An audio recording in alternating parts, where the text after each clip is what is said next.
Jelajahi cara baru mendapatkan informasi. Download Metro TV Extend sekarang. Dipersembahkan oleh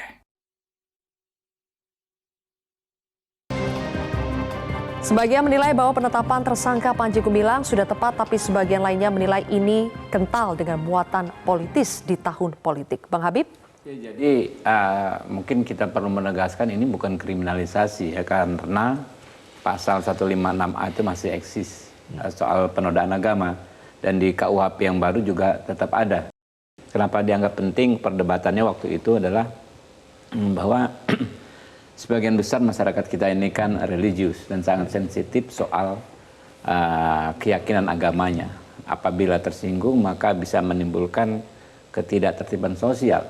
Masyarakat akan mencari cara penyelesaiannya sendiri kalau soal-soal tersebut tidak diurus oleh negara, ya, lalu diwasiti oleh negara, ya, lalu diselesaikan secara hukum. Maka itu namanya prosesnya secara hukum. Jadi itulah alasan kenapa pasal 1 penodaan agama, ya, saya lupa nomornya di KUHP yang baru masih pasal ada. 300. Lalu sudah tidak ada. Ya, soal MUI yang menjadi rujukan, ya kan? Itu juga praktek yang memang selama ini dilakukan. Betul. Ini ingat di berbagai kasus ya, bukan hanya MUI, ya, tapi organisasi agama yang terkait. Karena kan kepolisian itu ya pasti memiliki keterbatasan untuk menafsirkan ini masuk ke ranah penodaan agama atau bukan. Kalau agama Islam itu MUI, misalnya Kristen ada persekutuan gereja dan lain sebagainya yang akan menjadi rujukan. Kita ingat misalnya perkara Al-Maidah ya, Al-Maidah itu juga yang dijadi rujukan adalah fatwa MUI. Polisi baru bisa bergerak setelah MUI mengeluarkan yang disebut fatwa. Kasus-kasus lain yang juga seperti itu. Ya, Muzadek. Sehingga yang Muzadek, macam-macam. Ada Lia Eden kalau nggak salah ya. Okay. Nah, sehingga menurut saya ya kita jangan takut juga dengan proses hukum. Ya, itu bukan the end of the world. Betul. Hukum kita juga menjamin hak membela diri bagi orang yang dijadikan tersangka. Terlebih sekarang ada lagi yang namanya konsep restoratif justice. Ya, restoratif justice ini ada di setiap tingkat pemeriksaan. Betul. Mulai dari di kepolisian, di penuntutan, bahkan di di persidangan ada yang namanya konsep restoratif justice. Sehingga kita bisa mengurangi resiko terjadinya benturan di masyarakat. Kita tahu kemarin sekian ribu orang ya kan mendemo dengan pendapat A, sekian ribu orang mendemo yang sebaliknya.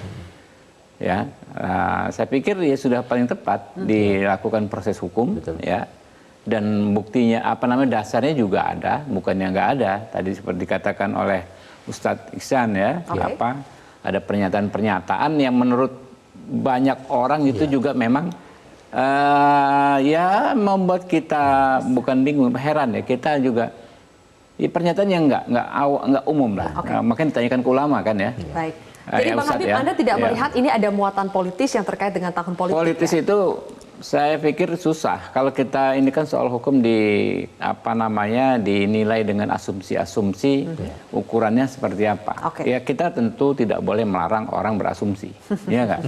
Tapi kan nanti hukum ini kan bicara soal pembuktian, soal kecukupan alat bukti. Kita kawal saja. Jadi ya, memang bagusnya perkara ini kita kawal saja. Daripada dijadi bola liar, selesaikan secara hukum saja, secara begitu hukum. ya. Kurang lebih hukum begitu. Menjadi wasit ya. Saya ingin tanya pendapat dari kacamata orang yang pernah berada di Al Zaitun. Ada Mas Iksan di sini dan juga Mbak Leni.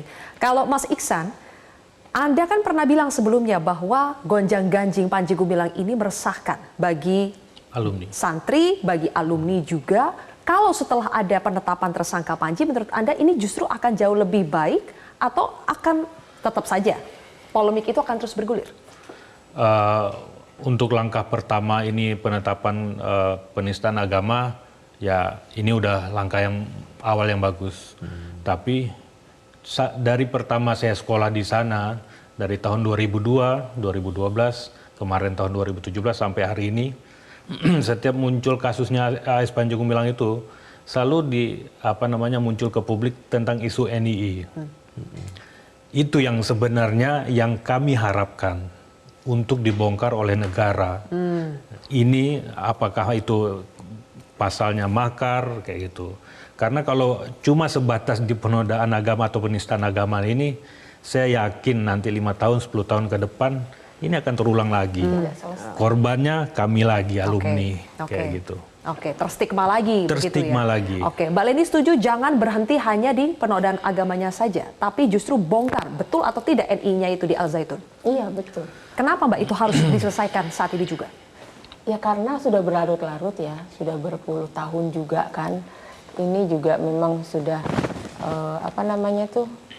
tidak bisa dilepaskan gitu bahwa spiritnya Panji Gumilang itu memang spiritnya NII KW 9 gitu. Jadi itu memang kalau misalnya ada keanehan-keanehan, penyimpangan-penyimpangan itu karena memang kami pun di dalam dulu merasakan demikian gitu.